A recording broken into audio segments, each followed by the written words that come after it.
आगे चलते हैं। अच्छा, वो जो मैंने आपको पहले बताया था, अब गए, वो कितना रफ सा नहीं था।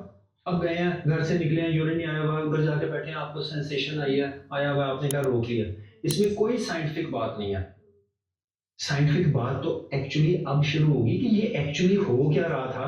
आप जब कह रहे थे आया हुआ आया हुआ, फिर आपने कहा नहीं नहीं नहीं अभी नहीं, मैं रोकती हूँ, रोका हुआ, जोर लगाया, फिर आप जाकर उधर आराम से बैठे। ये सारी के पीछे साइंटिफिक हो क्या रहा। सबसे पहले जब urine drop by drop by drop by drop उसके अंदर जा रहा है, आपकी बॉडी को पता लग रहा है, आपके माइंड को पता लग रहा है, लेकिन आपका माइंड इस वक्त आपको बता नहीं रहा, वो ऑटोनॉमिक है। मसलन आपका दिल चल रहा है, आपका माइंड आपको बता रहा है कि दिल चल रहा है। आप सांस ले रहे हो, अगर आप इस पर सोचो ना और सांस लेते रहो, आपको नहीं पता लग रहा कि आपको बता रहा है कि नहीं बता रहा, ठीक, लेकिन वो चल रहा है। इसी तरह यहाँ पे ड्रॉप बाय ड्रॉप यूरिन आ रहा है और ब्रेन को पता लग रहा है, ये ऑटोनॉमिक नर्वस सिस्टम, ठीक है।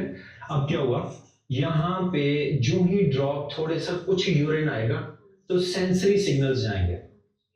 अब इसका नाम जहन में ये गौर से पढ़ना और इसको भूलना बिल्कुल नहीं। कौन सी नर्व कहां से निकलती है, दोबारा पूछता हूँ, हाइपोगैस्ट्रिक नर्व कहां से निकलती है,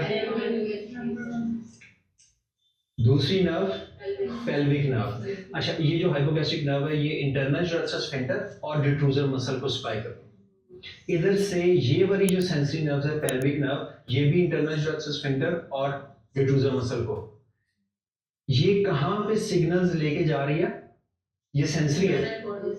कौन कहां पे, S2 3 4, उधर क्या है L1 2 और इधर से S2 3 4, कौन सी नर्व है।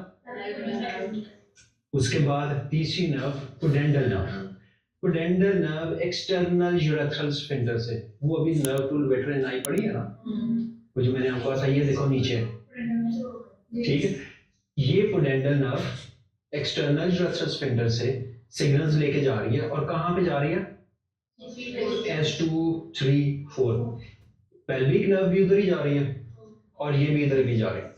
कुछ बुक्स में S1 3 4 लिखा हुआ है, कुछ बुक्स में S2 3 4 लिखा हुआ है, कुछ बुक्स में पेल्विक नर्व का S1 2 3 लिखा हुआ है। हम इस लैस में नहीं पढ़ते, लेकिन 3 4 तो है, 2 to 4 1 to 3, ठीक है। लेकिन आपने 2 पे तवज्जो देने की बजाय 3 4 पे तवज्जो जरूर देनी, ठीक है, क्योंकि ये सारी किताबों में 3 4 का जिक्र तो है ही है। अच्छा, अब सिग्नल्स यहां पे गए, यूरिन भर रहा है, ऑटोनॉमिक नर्वस सिस्टम का जो सेंसरी पार्ट्स हैं वो सिग्नल्स लेके इन उसमें चले गए, वहां से सीधा गया पॉन्स के अंदर और वहां पे मैच्योरेशन सेंटर है और दिमाग को पता लगना शुरू हो गया ऑटोनॉमिकली कि भाई यूरिन इकट्ठा हो रहा है। अच्छा, अब उसके बाद क्या हुआ, ये स्टोरेज फेज थी अभी, ठीक है। अब यूरिन में इकट्ठा होना है, वहां से पॉन्स ने सिग्नल भेजे नीचे कि भाई यूरिन आ रहा है, मुझे सिग्नल्स आ रहे हैं कि यूरिन आ रहा है, तो तुम क्या करो, diffuser muscle no no relax दो, यूरिन आ रहा है और इकट्ठा होना है, ठीक है। हाँ, वो जो एक्चुअली आपने बात की है ना, ये की ठीक है लेकिन गलत टाइम पे। अभी कॉन्सेप्ट को क्लियर रखने के लिए बस सिंपल सिंपल रखो, यूरिन आ रहा है, सेंसरी सिस्टम ने ऊपर भेजा और फॉन्स कह रहा है अभी इकट्ठा करो इकट्ठा करो, अभी वॉइड करने की आप सेंसेशन की भी जरूरत नहीं है अभी, ठीक है। तो ये क्या करता है, सबसे पहले हाइपोगैस्ट्रिक नर्व, ये जो ये वाली नर्व थी, इसके सिंपैथेटिक, ये सिंपैथेटिक नर्व है हाइपोगैस्ट्रिक नर्व, ये कहां से निकल रही थी, L1 2 3 से निकल के डिफ्यूजर मसल इधर आई, इसने क्या स्क्रीट किया, नॉरएपिनेफ्रिन। क्या स्क्रीट किया, क्या स्क्रीट किया, भूलेगा तो नहीं, भूलेगा। अच्छा चलो देखते हैं फिर, कौन से रिसेप्टर पे लगा, बीटा 3। हाइपोगैस्ट्रिक नर्व सिंपैथेटिक है कि पैरासिम्पैथेटिक है? कौन से रिसेप्टर पे लगती है? क्या रिलीज करती है? ये काम की, ये कहती है कि डिफ्यूजर मसल रिलैक्स हो जाए। इधर से पॉन्स ने पैगाम भेजा पुडेंडल नर्व को। कहां से निकल रही थी pudendal nerve? Pudendal nerve somatic nerve है जो कि आपके कंट्रोल में है। आप इसको क्या कर सकते हैं? अच्छा चलो मैं आपको बताता हूँ। पुडेंडल नर्व क्या करती है? एसिटाइलकोलिन निकालती, रिलीज करती है। ये निकोटीनिक रिसेप्टर्स पे लगते हैं जो कि एक्सटर्नल यूरेथ्रल स्फिंक्टर पे हैं। इनका पुडेंडल नर्व का नॉर्मली काम ये है कि ये स्फिंक्टर को कॉन्ट्रैक्ट रखे। क्या ऐसा कभी हुआ कि ब्लैडर के अंदर 5-6 कतरे हों, अपनी मर्जी से आते जा रहे हों और यूरेथ्रा से बाहर निकलते जा रहे हों? नहीं। हाँ, डिजीज स्टेट में तो हो सकता है, नॉर्मली नहीं होता। क्योंकि नॉर्मली पुडेंडल नर्व, आपने अभी तक इसको कहा नहीं काम करने के लिए, आपने जोर तो नहीं ना लगाया। ये खुद ब खुद इनहिबिटरी इफेक्ट करती है इसके ऊपर कि external urethral sphincter contracted state में रहे। So normally pudendal nerve is a somatic nerve in normal conditions. Either आप चाह रहे हैं या नहीं चाह रहे, ये स्फिंक्टर को कॉन्ट्रैक्ट रखेंगे। ये की पॉइंट है, इसको भूलना नहीं है। अच्छा, अब इसने रिलैक्स किए रखा, इसने कॉन्ट्रैक्ट किए रखा और यूरिन ब्लैडर फिल हो गया। अब एम्प्टिंग वाली फेज आ रही है। अब एम्प्टी कैसे होगा? भर गया, दिमाग को इन्हीं सिग्नल्स ने कहा ऊपर जाके भर गया, यूरिन करो। अब क्या हुआ? पहले पेल्विक नर्व कहां से आ रही थी? S2, 3, 4 से। क्या रिलीज कर रही है? कौन से रिसेप्टर पे लग रही है? Muscarinic M3 receptors.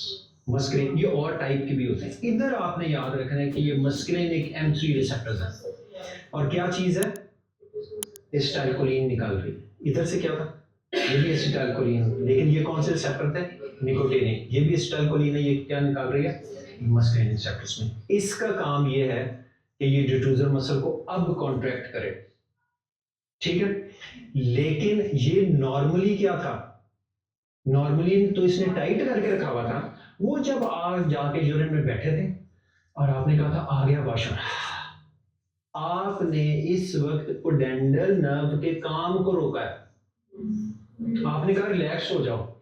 सो अब आपने पुडेंडल नर्व को रिलैक्स किया, उसके काम को रोका है। सो अब इसके काम को रोकने से क्या होगा? स्फिंक्टर खुल जाएगा। और ये जो पेल्विक नर्व है ये क्या है? पैरासिम्पैथेटिक। एग्जाम के अंदर ये क्वेश्चंस डिफरेंट तरीके से पूछे जाते हैं। नर्व लिखी होंगी, आपको ढूंढना होगा ये सिंपैथेटिक है कि पैरासिम्पैथेटिक है। कोई सिनेरियो दिया होगा, आपसे कह देंगे ढूंढ बताओ कि ये सिंपैथेटिक वाली थी कि पैरासिम्पैथेटिक वाली थी, या नर्व बता देंगे, ठीक है, और आपसे कहेंगे ये सिंपैथेटिक काम कर रही है कि नहीं कर रही, या नर्व बता देंगे, रिसेप्टर पूछ लेंगे, या सिनेरियो बता के आपसे ये पूछ लेंगे कि कौन से हैं। इसलिए इसको तो रटा मारना ही मारना है, ठीक है, और इसको कहीं गलती नहीं होनी चाहिए इस सारे के अंदर। और याद रखने का तरीका यह है, एक बात, सिंपैथेटिक स्टोरेज के लिए, पैरासिम्पैथेटिक पी के लिए, खत्म बात। सिंपैथेटिक स्टोरेज के लिए और पैरासिम्पैथेटिक पी करने के लिए।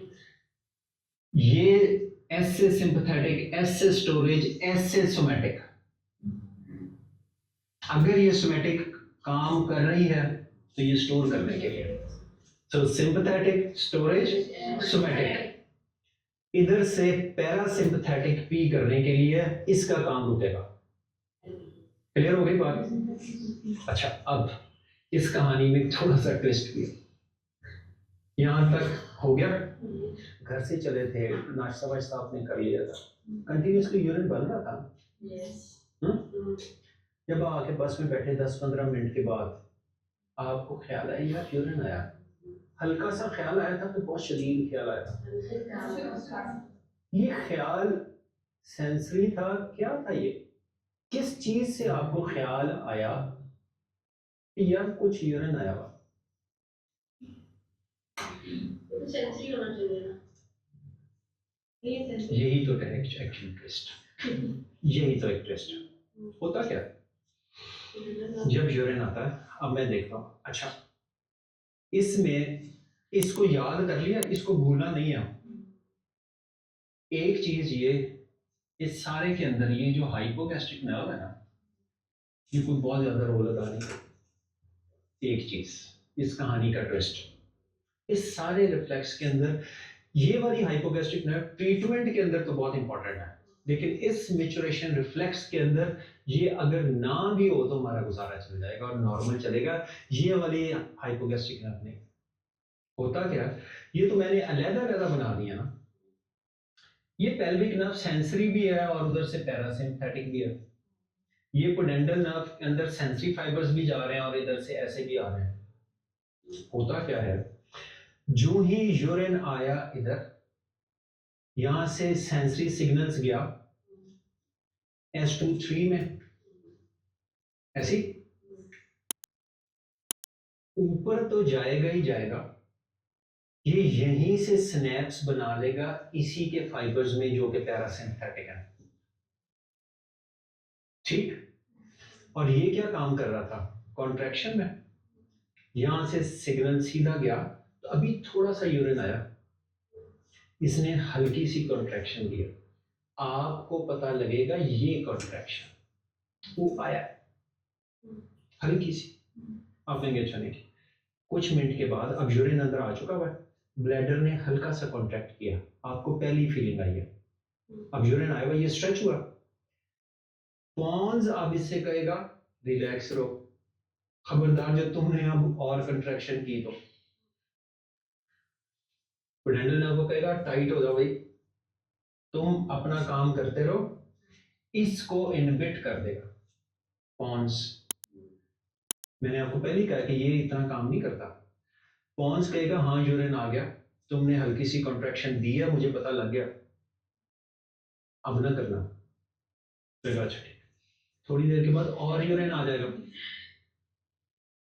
ये पेल्विक नर्व कहेगी पॉन्स ने तो मुझे मना किया था पिछली बार, अब नहीं करेगा, पॉन्स को कहेगा खबरदार अभी भी नहीं करना यूरिन, ठीक है अभी तो मैं रास्ते में हूँ, खिड़की है भाई, क्या करते हो, क्लियर हो गई बात। अब और वॉल्यूम आ चुका, ये पॉन्स से कहेगा रिलैक्स रहो, फाइबर्स और रिलैक्स हो जाएंगे, और यूरिन आ गया, ये अब ऐसे ऐसे सिग्नल जाता जा रहा है, और पॉन्स हर एक सिग्नल के बाद इसको इनबिट करता है, स्टार्ट में स्लो सिग्नल्स, एंड पे रैपिड तेजी सिग्नल्स, जब आप मरने वाले हो गए थे, रैपिड सिग्नल्स आ रहे हैं, मर गए लुटे गए, मर गए लुटे गए, मर गए लुटे गए, और पोडेंटल नर्व को आपने टाइट किया, ये क्लियर होगी बात। ये है इस सारी स्टोरी में ट्विस्ट, कि इसको कहते हैं, एक तो पॉन्स सेंटर तो है ही है, एक यहाँ पे S234 के अंदर भी मैच्योरेशन सेंटर है, जो कि खुद ब खुद काम कर रहा है, पॉन्स इसको बस अपने सिग्नल्स दे रहा है, जब आपका दिमाग कहेगा वॉशरूम आ गया, दिमाग कहेगा, आंखों ने देखा वॉशरूम, दिमाग में गया, दिमाग ने सीधा कहा वॉशरूम आ गया, मैं बैठ चुका हूं, पॉन्स, क्लियर, वो क्या कहेगा, पेडेंटल नर्व, पेल्विक नर्व तुम आजाद हो, पेल्विक नर्व खबरदार अपना काम किया, क्लियर हो गई बात। ये है मैच्योरेशन रिफ्लेक्स, क्लियर। अब आपने पूछा कि, ये नहीं पूछा कि ये हाइपोगैस्ट्रिक नर्व जो सिंपैथेटिक है, ये जो सारा कुछ इतना असर आपने बड़ा बड़ा लगा दिया है, तो फिर लगाना ही नहीं था, इसका काम ये है, ये मेल्स के अंदर जब एजैकुलेशन होती है तो ये स्पर्म्स को ये यहां से टाइट कर देता है, स्पर्म्स को आगे की तरफ भेजता है, वरना ब्लैडर के अंदर नहीं घुस जाएंगे। समझ गए बात? तो ये जो हाइपोगैस्ट्रिक नर्व सिंपैथेटिक वाली, इसका मेन काम एजैकुलेशन के अंदर स्पर्म्स को ब्लैडर के अंदर घुसने से रोकना है, ठीक है। लेकिन हमारी ट्रीटमेंट के हवाले से ये इंपॉर्टेंट है, ठीक है। अब ये मैंने जो आपको बताया ये उसका फ्लो चार्ट है। फिलिंग स्टार्ट हो गई, मैकेनो रिसेप्टर एक्टिवेट हो गए, स्पाइनल कॉर्ड में गए, स्पाइनल कॉर्ड ने मैच्योरेशन रिफ्लेक्स करने की कोशिश की, यही है। डिटूजल कॉन्ट्रैक्ट हुआ, प्रेशर बढ़ गया, क्या आप जा सकते हैं वॉशरूम में? अगर नहीं, खबरदार रुक जाओ इधर ही, ठीक है। क्योंकि यहाँ से पॉन्स में भी जा रहे हैं, वो जा रहे थे ना सेंसरी सारे, तो पॉन्स में चले गए। जो ही आप कहेंगे यस मैं जा सकता हूँ, ये मैच्योरेशन रिफ्लेक्स यहाँ से कहेगा अब वो एंड वाला काम करो। यहाँ से क्लियर हो गई बात? अच्छा, अब वो तो मैंने नर्व्स सीधी सीधी आपको बता दी, ठीक है। 3 नर्व्स कौन सी थी?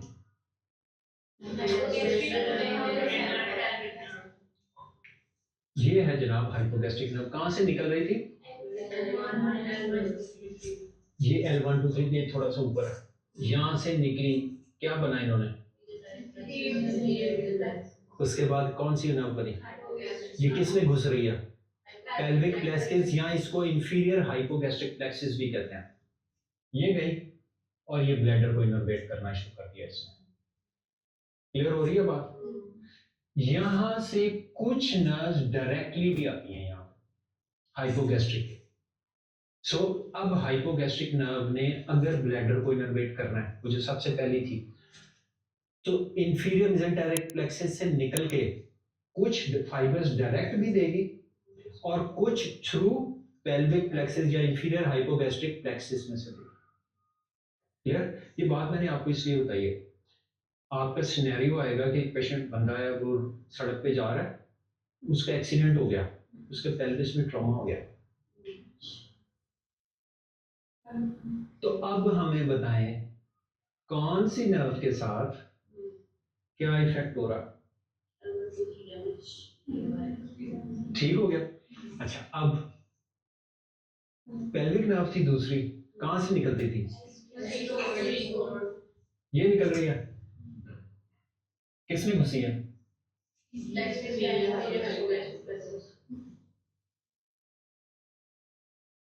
यानी हमें धोखा देने के लिए उधर नर्व अलग अलग बनाएंगे, यहाँ एक के अंदर से कुछ फाइबर उधर जा रहे हैं, कुछ फाइबर उधर जा रहे हैं, कुछ पैरासिम्पैथेटिक है, कुछ सिंपैथेटिक है, ठीक है। क्लियर हो रही है बात? तीसरी नर्व हमने कौन सी कही थी? पुडेंडल नर्व, कहां से निकल रही थी? यहीं से निकल रही थी।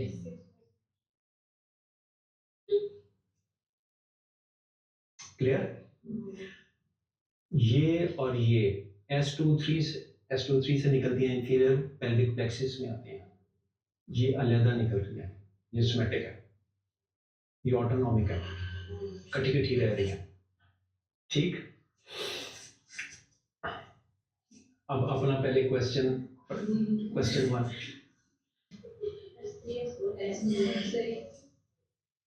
ठीक है। अब ये इसकी एक्सप्लेनेशन है, जल्दी से 1 मिनट के अंदर एक्सप्लेनेशन इसकी पढ़ लो और with in a minute. Urgent continence, urgent continence में क्या होगा?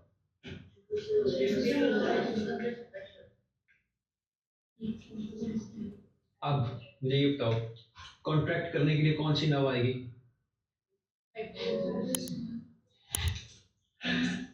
वो याद है तीन में जो मैंने कहा था, बस इसमें से कुछ नहीं भूलना। इस वो जो 3 मैंने लगा बना दिए थे आपसे, मैंने कहा था कि इसकी ना नर्व भूलनी है, ना सिंपैथेटिक पैरासिम्पैथेटिक भूलना, ना आपने ये भूलना कि क्या चीज आ रही है और कौन से रिसेप्टर पे आ रही है, ठीक है। अच्छा चलो, पेल्विक नर्व पैरासिम्पैथेटिक थी, पी करने के लिए इस्तेमाल हो रही थी और कंट्रैक्शन कर रही थी, क्या चीज रिलीज कर रही थी? कौन से सेक्टर पे लग रहे थे? मस्कुलिन रिसेप्टर्स में लग। ये जो ओवर एक्टिव हुआ हुआ, अगर मैं इसकी एक्टिविटी को ब्लॉक कर दूं, इसी के थ्रू तो एक्टिव हो रहा था, तो मैं इसको, अच्छा दूसरा हाइपोगैस्ट्रिक नर्व क्या कर रही थी? रिलैक्स कर रही थी, क्या चीज निकाल रही थी, कौन से सेक्टर पे लग रही थी। अब मैं जो कॉन्ट्रैक्ट करने वाली है उसको ब्लॉक कर देता हूँ। M3 रिसेप्टर्स पे लग रही थी ना, मस्कुलिनिक रिसेप्टर्स के ऊपर। मैं इनको फर्स्ट लाइन जो पेशेंट की ट्रीटमेंट होगी वो क्या होगी, एंटी मस्कुलिनिक ड्रग्स। अब एंटी मस्कुलिनिक ड्रग्स ये हैं, जरा दूर से खुद ही पढ़ो, क्या है ये, डोल्टेरिडोन,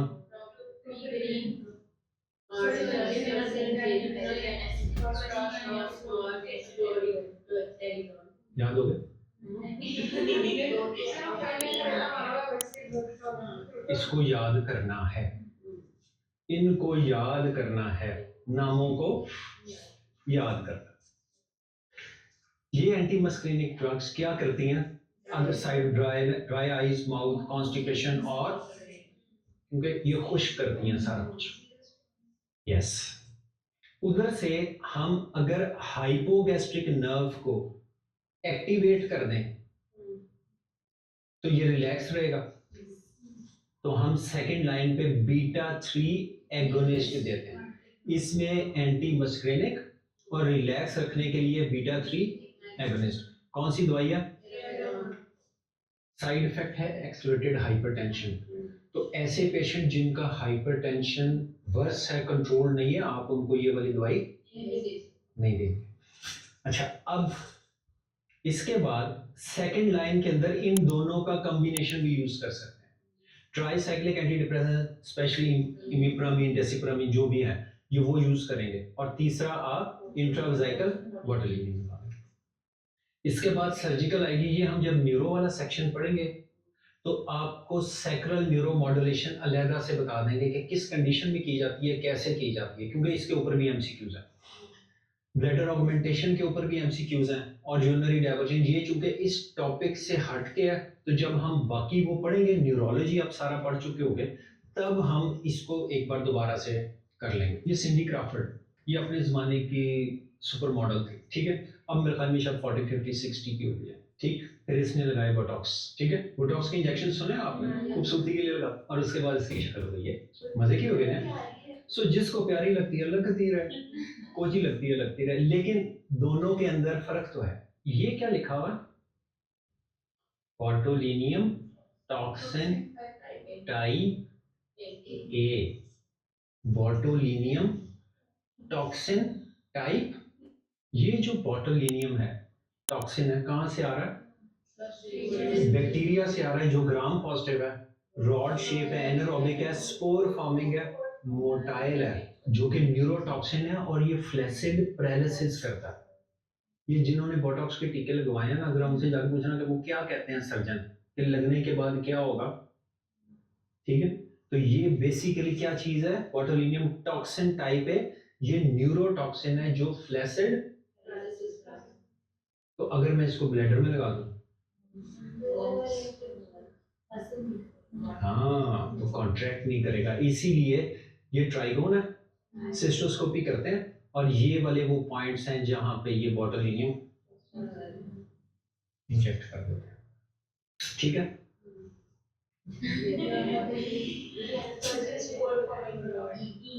अब चालाकी, चालाकी क्या कहना चाहिए, मकारी चेक करो कि उस बोटॉक्स के इंजेक्शन को चेक कैसे किया हुआ है, क्लिनिकल सारा है, और उसको माइक्रोबायोलॉजी से चेक किया हुआ। आपके सारे के सारे क्वेश्चंस, चाहे वो फिजियो के हों, चाहे वो एनाटॉमी के हों, चाहे किसी, वो किसी ना किसी फॉर्म में क्लिनिकली रेलिवेंट जरूर होंगे, चाहे वो माइक्रोबायोलॉजी में पूछे जाए, चाहे वो एनाटॉमी में पूछे जाए। इसीलिए ये माइक्रोबायोलॉजी का टॉपिक उठा के मैंने इसकी ट्रीटमेंट के अंदर आपसे डिस्कस किया, ठीक है। क्लियर हो गई बात। अच्छा, अब ये क्वेश्चन, चलो अपने सारे दे रहा हूँ,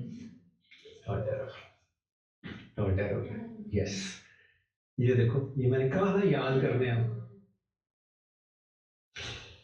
अच्छा, अब बस, अब इसको क्लोजिंग है, अब समझ आपको सारा कुछ आ चुका हुआ।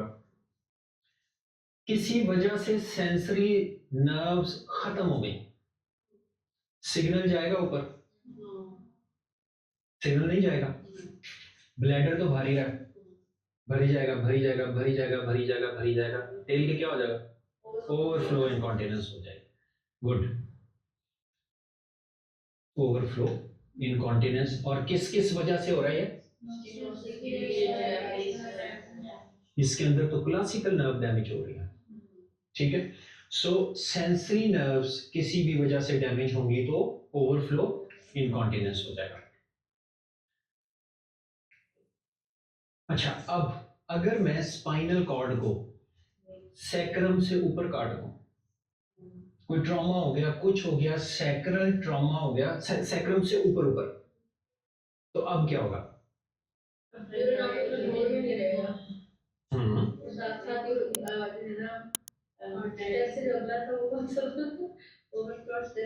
अर्च,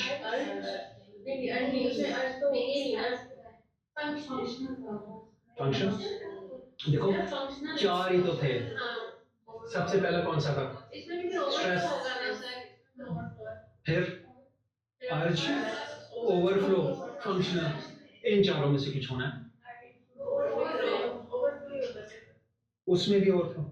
अच्छा चलो, मैं अब वैसे आपको बताता, आपको अभी ये कहानी में ट्विस्ट तो बताया था, ये अगर कॉर्ड कट गई है, दिमाग जो कह रहा था आपसे वॉशरूम आ गया कर लो, वॉशरूम आ गया कर लो, वो तो खत्म ही हो गया ना, सिग्नल नीचे तो जा ही नहीं रहा, तो इधर से ही सिग्नल आएगा, इधर से ही वापस जाएगा, कॉन्ट्रैक्ट हो जाएगा, यूरिन बाहर निकलेगा, आपको पता ही नहीं लगेगा।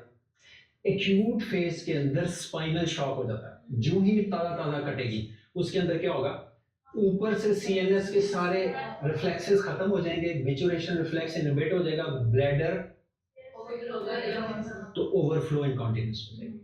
कुछ देर के बाद जब वो रिकवरी होगी स्पाइनल शॉक से, अब मेचुरेशन वाला रिफ्लेक्स नीचे नीचे से घूमना शुरू हो जाएगा और भरेगा निकल जाएगा, भरेगा ऑटोमेटिक हो जाएगा, ठीक है। सो एक फेज स्पाइनल शॉक वाली और एक रिकवरी वाली। अगर एमसीक्यूज के अंदर अगर आए ताजा ताजा ये हुआ आया, तो अब इसको कौन सा होगा, और अगर कहीं ये 5 महीने पहले का है, साल पहले का, ऑटोमेटिक, ठीक है। अच्छा, इधर से अगर ये वाला फॉलेज हुआ कुछ हुआ फिर क्या होगा?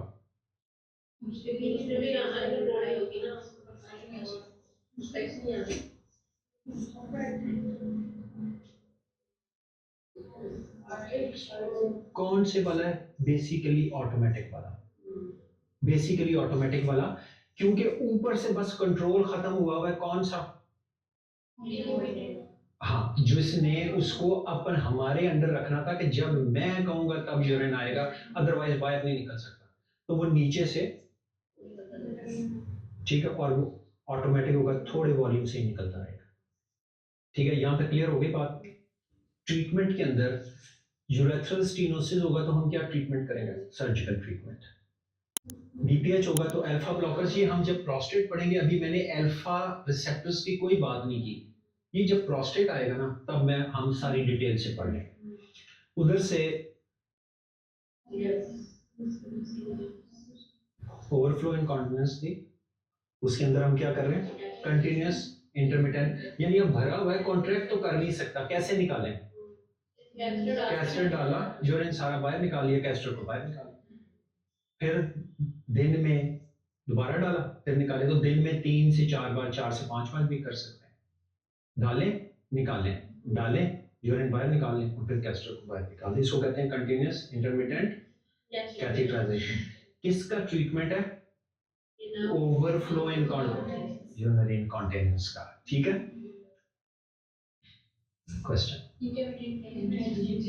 अच्छा अब ये पढ़ो, सिनेरियो देखो फिट हो रहा है कि नहीं हो रहा? ओल्ड है, ओल्ड एज है, डायबिटीज के अंदर नर्व डैमेज हो रही है, 3 months history of progressively worsening urinary incontinence, आगे she has started to wear incontinence pads, वो भी उसने सारे इस्तेमाल कर लिए हुए, आगे क्या लिखा? frequent involuntary dribbling of urine that occurs even when resting, stress होती तो क्या होता? खांसी करने से, स्ट्रेन करने से, आगे, she has sensation of full bladder even after voiding. फिर आगे, physical examination shows palpable suprapubic mass, क्या था वो? ब्लैडर था वो। ठीक है, सो इधर से पढ़ के आपको अंदाजा हो गया कि ये इसको ओवरफ्लो इनकॉन्टिनेंस। फिर यूरोडायनामिक स्टडीज शो देम, तो वो ओवरफ्लो इनकॉन्टिनेंस में यही तो होता है, थोड़ा सा बस हल्का सा कॉन्ट्रैक्ट हो गया, कुछ थोड़ा सा निकल गया, मेजॉरिटी उसमें रह गया। ठीक है, तो परफेक्ट सिनेरियो ओवरफ्लो इनकॉन्टिनेंस का। और आपको पता है कि उसके अंदर क्या करना है, इस सारों में डायबिटीज है, नर्व डैमेज हुई है, कुछ नहीं हो सकता। ठीक है, तो ओवरफ्लो इनकॉन्टिनेंस के अंदर जो जो कॉजेज थी, हम कॉजेज को ही तो ट्रीट कर रहे थे।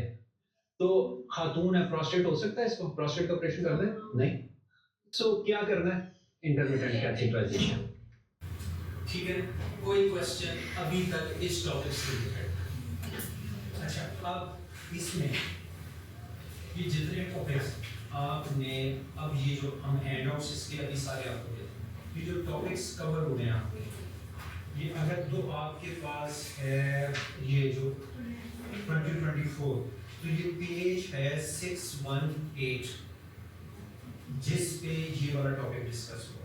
इसके साथ इसी के अंदर से कुछ टॉपिक्स जो हमने यहाँ पे डिस्कस कर लिए हैं, पेज 130 माइक्रोबायोलॉजी, पेज 136 माइक्रोबायोलॉजी, और उसके बाद पेज 236 फार्माकोलॉजी। ठीक है, इसको जाके अब रटे लेना। चलो गुड।